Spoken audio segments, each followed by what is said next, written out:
Ayan po mga ka-farmers, good afternoon po.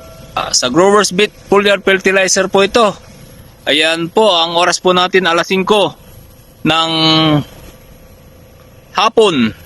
Ayan, ang araw po natin ngayon, October 3. Ito po yung binlog po namin noong September 29. Ibig sabihin po, Friday po yun ng tanghali. Tapos Sabado ng kinabukasan inisprayan po nila. Ito po yun yung kung makikita nyo inubos po ng call. Ito ibig sabihin 3 araw lang po na-sprayan po. Ganito na po ang kanyang kinalabasan po. Yun, ito po yung binlog po namin nung nakaraan na kung titignan mo parang wala nang pag-asa. Pero tingnan nyo po ngayon yan.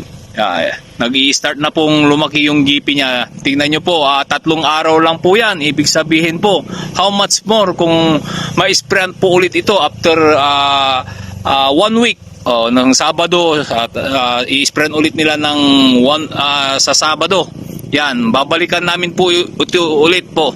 Papakita namin kung gaano kabilis yung restoration po ng kanilang itong kanilang palay po dito, na kung saan ito yung inirehabilitate natin po sa pamamagitan po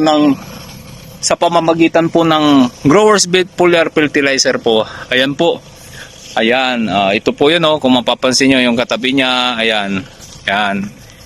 Ito po si Growers Beat Foliar Fertilizer po. Yan, siya po ang nag-rehab nito. Yan, ang in-apply po natin dito po, bali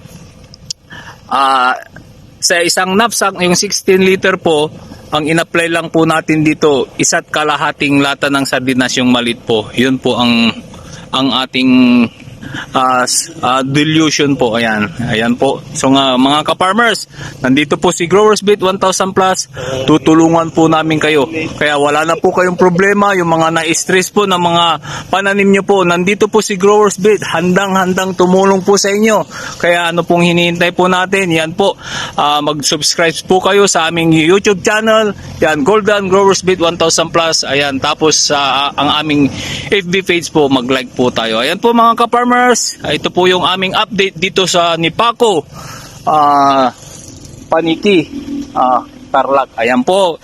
Maraming salamat mga ka-farmers. To God be the glory po. God bless us all.